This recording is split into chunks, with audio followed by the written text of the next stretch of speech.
In anticipation for one of the craziest first round matchups we've seen in a long time, the highly competitive, tightly battles of the Western Conference will prove which superstar has the bragging rights. We all know Kevin Durant about to finish the last chapters of his career as a glorified superstar journeyman. More than likely, he joins 2 more teams after Phoenix, then having the chance contending for another title, soon to be 37 years old, #1 target for the disgusting, pathetic Dallas Mavericks. Depending what Phoenix wants to do, the disgruntled Twitter legend shall have his crazy moments in pursuit of hostile response, looking to get his next head coach fired. Nikola Jokic of the Denver Nuggets, after completing his 10th season, the only player to have over 700 career games, yet never once had an all-star teammate, absolutely shameful for the organization, wasting a once-in-a-generational prime. If the front office did their jobs, we'd be talking about a 5th straight MVP, just like a couple other all-time great bigs with bad front offices. Kareem Abdul-Jabbar, after winning the 71 title, still contended next several seasons, but the roster stopped improving, only had Bobby Danrich and a washed-up Oscar Robertson, resulted in missed playoff 75, demanded out, traded to the Lakers. Hakeem Olajuwon joined the 91-92 season, also threatened out, yet the front office barely surrounded him with championship talent. It took an all-around all-time peak to pull off 2 improbable titles. Since winning 2 years ago, Nuggets lost 2 huge role players in KCP and Bruce Brown with absolutely no replacement in sight. Getting upsetted by Minnesota round 2 should have been a massive warning sign. Mike Malone didn't develop his young bench enough, lost the locker room leading to his firing, and you wouldn't even thought the franchise had any front office, did absolutely nothing. Signed way past his prime, borderline leak material, Dario Saric for 2 years, $10 million, where he could have easily just been a vet minimum, failing to construct a roster similar to what OKC, Boston, and Cleveland built. One of these 3 teams, 95% guaranteed to win the title. From having little to no assets, overpaying non-all-star Jamal Murray, banged up here and there, and the unreliable Michael Porter Jr., Joker, the purest definition of a professional, but even he has a breaking point, showed massive frustrations throughout the season, an all-time carry job, posting one of the most unstoppable offensive seasons, being hyper competitive. It's all championship or bust at this stage of his career, already solidifying himself top 15 all time. The only way he moves up from here, win more championships, and I'm not sure if the Nuggets organization has what it takes to provide the best player the help needed. Malone and Booth realistically should have been fired before 2025, but given how incredible Jokic been, their demise delayed over half a season. When people who watch Will Chamberlain dominate in the 60s, our generation will be telling our grandchildren about Big Honey, Serbian sensation Jokic, eligible to sign 3 years, $212 on a max extension, from Bob Myers or the reunitement of Tim Connolly. Jokic being the only real adult on the franchise the last year and a half, the man deserves better teammates. If MPJ or Murray loses to the Clippers, the 30-year-old will have every right to demand wherever he pleases. Giannis Antetokounmpo, from bad timing injuries each of the last 2 playoffs, or 3 playoffs I should say, counting Chris Middleton, having gotten past the second round since winning his title 4 years ago, the Greek Freak has officially been taken for granted. Right before team gambled trading for Dame Lillard, Giannis made it clear he's a winner. If there's a better situation to win back the Larry O, he'll have to take that better situation. From humble beginnings to becoming the greatest player in franchise history, the 30-year-old has the right to do whatever he pleases.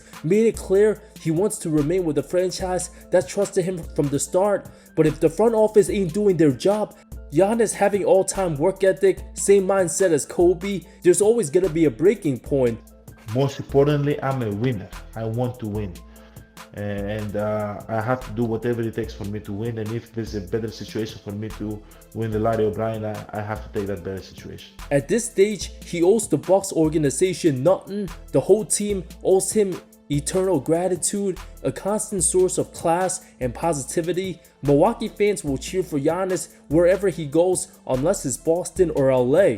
Team having a rematch with the Pacers round 1 without him last season took the Pacers to 6. Now having the controversial Doc Rivers and unclear when Dame Lillard returns, there's no doubt he'll dominate, get his numbers against the defenseless Pacers. The question is, whether his roster or Brook Lopez, Bobby Portis, Kyle Kuzma, and unproven Kevin Porter Jr. can be enough. A showing Lillard won't be returning, a win over Indy, but falling to the 64-win Cavs, nothing to be too ashamed of, especially if series competitive. If a contender like OKC loses early in an upset, given their unlimited picks, why not try to land a top 2 player in the game, given the league hates small markets? If the Bucks get bounced, even if Giannis averages 40 in the series, only thing NBA media talks about where he'll end up and non-stop trade scenarios.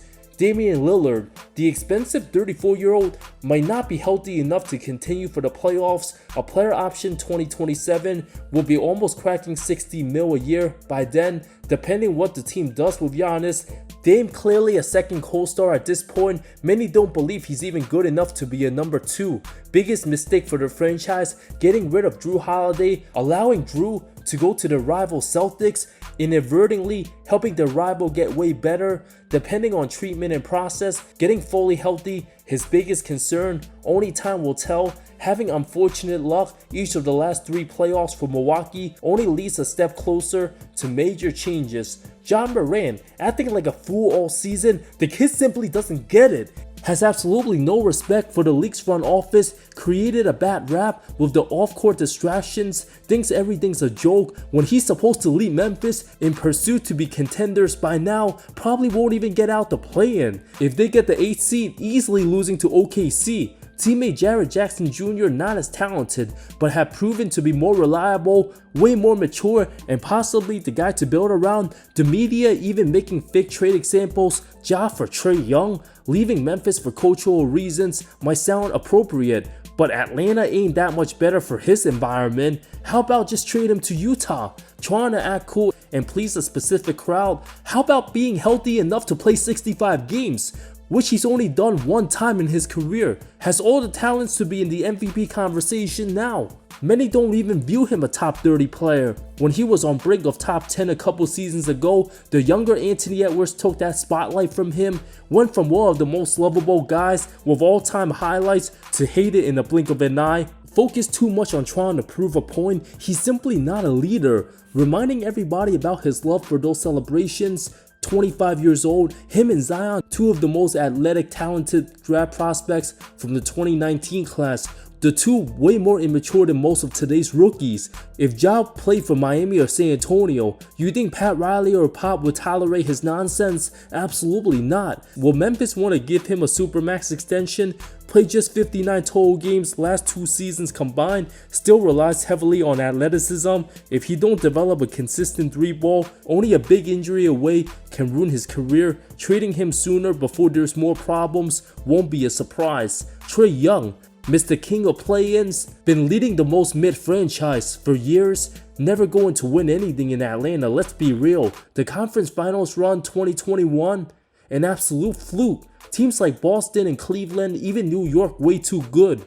We saw how year 8 De'Aaron Fox got tired of being in mid-Sacramento, Atlanta making questionable trades, barely helping.